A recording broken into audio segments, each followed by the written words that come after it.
வணக்கம். நீங்களும் உங்கள் அன்பு குடும்பமும் எல்லா வளமும் பெற்று வாழ்க வளமுடன். நான் சத்யதேவ் ரோஷன் பேசுகிறேன். இன்றைக்கி ஒரு சக்தி வாய்ந்த முத்திரையை பார்க்க போகிறோம்.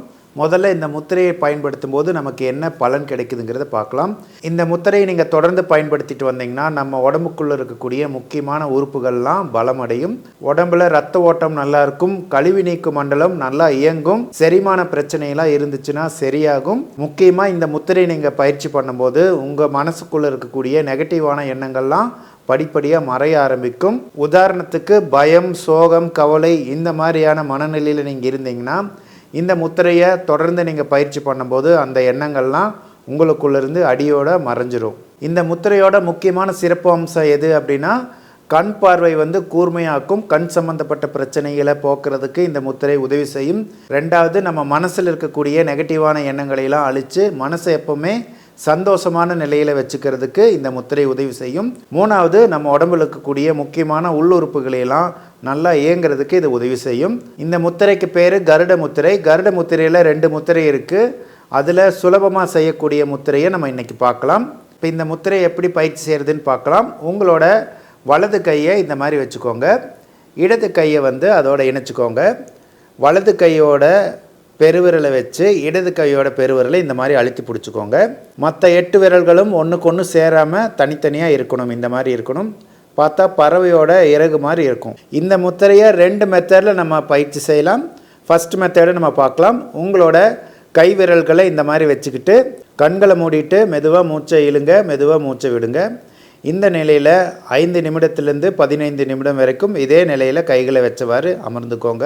இந்த பயிற்சியை நீங்கள் சமணங்கால் போட்டுட்டு செய்யலாம், பத்மாசனத்தில் செய்யலாம், அதுக்கப்புறம் நீங்கள் சேரில் உட்காந்துட்டு கூட செய்யலாம். நீங்கள் ட்ராவல் பண்ணும்போதெல்லாம் இது செய்ய வேண்டாம். அமைதியான நிலையில் ஒரு இடத்துல உட்காந்துட்டு தான் இந்த பயிற்சி செய்யணும். இந்த பயிற்சியை சாப்பிட்டதுக்கப்புறம் 1 மணி நேரம் கழித்து செய்யலாம். ஒரு நாளைக்கு 3 முறையிலிருந்து 5 முறை வரைக்கும் இந்த பயிற்சி செய்யலாம். கருட முத்திரையோட செகண்ட் மெத்தடை நம்ம பார்க்கலாம்.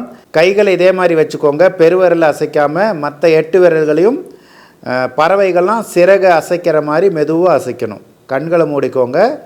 2 கை விரல்களையும் இந்த மாதிரி ஒரு 21 முறை அசைங்க. மெதுவாக அசைக்கணும், ஸ்பீடாக அசைக்கக்கூடாது. அசைக்கும் போது கண்களை மூடி இருக்கணும். 21 முறை அசைஞ்சு முடித்ததுக்கப்புறம் ஒரு 30 வினாடி அப்படியே அசையாமல் அப்படியே வச்சுக்கோங்க கைகளை. மறுபடியும் 30 வினாடிக்கு அப்புறம் மறுபடியும் 21 முறை இந்த மாதிரி கை விரல்களை அசைங்க. 8 விரல்களை மட்டும் அசைங்க. அதுக்கப்புறம் மறுபடியும் ஒரு 30 வினாடி அசையாமல் வச்சுக்கோங்க. அதுக்கப்புறம் மறுபடியும் 21 முறை கை விரல்களை இந்த மாதிரி 8 விரல்கள் மட்டும் அசைங்க. இந்த மாதிரி 3 முறை செய்யுங்க. இதுலேயே கொஞ்சம் சிரமமான மெத்தட் இருக்குது. முதல்ல அடி வயிற்று பகுதியில் இதே நிலையில் கை வச்சுட்டு அசைக்கணும். ரெண்டாவது, தொப்புளுக்கு நேராக வச்சுக்கிட்டு கை விரல்களை அசைக்கணும். மூணாவது, தொப்புளுக்கு மேலே வச்சுக்கிட்டு அசைக்கணும். நாலாவது, நெஞ்சு பகுதிக்கு நேராக வச்சுட்டு அசைக்கணும். இந்த மெத்தட் எல்லாத்துக்கும் செய்கிறது சிரமமாக இருக்கும். முடிஞ்சவங்க பண்ணுங்கள். அடிவயிற்று பகுதியில் முத்திரையை நீங்கள் பயிற்சி செஞ்சதுக்கப்புறம் 1 நிமிஷம் கேப் விடுங்க. அதுக்கப்புறம் தொப்புளுக்கு நேராக வச்சு இந்த முத்திரையை செய்யுங்க. மறுபடியும் 1 நிமிஷம் கேப் விடுங்க. அதுக்கப்புறம் மறுபடியும் தொப்புளுக்கு மேலே இருக்கக்கூடிய பகுதியில் இந்த முத்திரையை பயிற்சி செஞ்சதுக்கப்புறம் மறுபடியும் 1 நிமிடம் இடைவெளி விட்டு கடைசியாக நெஞ்சு பகுதிக்கு நேராக வச்சு இந்த முத்திரையை செய்யுங்க. இந்த 4 பகுதியில் தனித்தனியாக இந்த முத்திரையை நீங்கள் பயிற்சி செய்யும்போது 9 முறை கை அசைச்சா போதும். நான் உங்களுக்கு ரெக்கமெண்ட் பண்ணுறது என்னென்னா, நீங்கள் நெஞ்சு பகுதியில் வச்சுட்டு இந்த மாதிரி விரல்களை அசைச்சிங்கன்னா போதும். அதுவே உங்களுக்கு முழு பலனை கொடுக்கும். இந்த முத்திரையை நீங்கள் தொடர்ந்து பயிற்சி பண்ணிகிட்டே வந்தீங்கன்னா உங்களுக்கு கண் பார்வை கூர்மையாகும். கண் சம்மந்தப்பட்ட பிரச்சனைகள்லாம் படிப்படியாக சரியாக ஆரம்பிக்கும். உங்களுக்கு ஏதாவது திடீர்னு பிரச்சனை வந்துச்சுன்னா கூட அந்த பிரச்சனையிலேருந்து உடனடியாக வெளியில் வரக்கூடிய மன ஆற்றல் உங்களுக்கு கிடைக்கும். உங்களோட உள்ளுறுப்புகள்லாம் ஸ்ட்ராங்காக ஆரம்பிக்கிறதுனால உங்கள் மனநிலை படிப்படியாக வலிமையாயிட்டே போகும். இந்த முத்திரையை குறைஞ்சபட்சம் 5 நிமிஷம் பண்ணணும். அதிகபட்சம் 15 நிமிடம் பண்ணால் போதும். இதை ஒரு நாளில் 3 முறையிலேருந்து 5 முறை நீங்கள் பண்ணுங்கள். சாப்பிட்டதுக்கப்புறம் 1 மணி நேரம் கழித்து தான் பண்ணணும். நீங்கள் வேறு ஏதாவது முத்திரை பயிற்சி செஞ்சுட்டு இருந்தீங்கன்னா அந்த முத்திரையோடு சேர்த்து இந்த முத்திரை பயிற்சியும் செய்யலாம். அதனால் உங்களுக்கு எந்த பிரச்சனையும் வராது. ஆனால் ஒரு 5 முத்திரையை ஒரு நாளைக்கு நம்ம செய்யலாம். நிறைய முத்திரைகளை ஒட்டுக்காக பயிற்சி செய்யக்கூடாது. ஒரு முத்திரையை பயிற்சி செஞ்சதுக்கப்புறம் இன்னொரு முத்திரை பயிற்சி செய்கிறதுனா 1 மணி நேரமாவது இடைவெளி விட்டு தான் நம்ம அடுத்த முத்திரையை பயிற்சி செய்யணும்.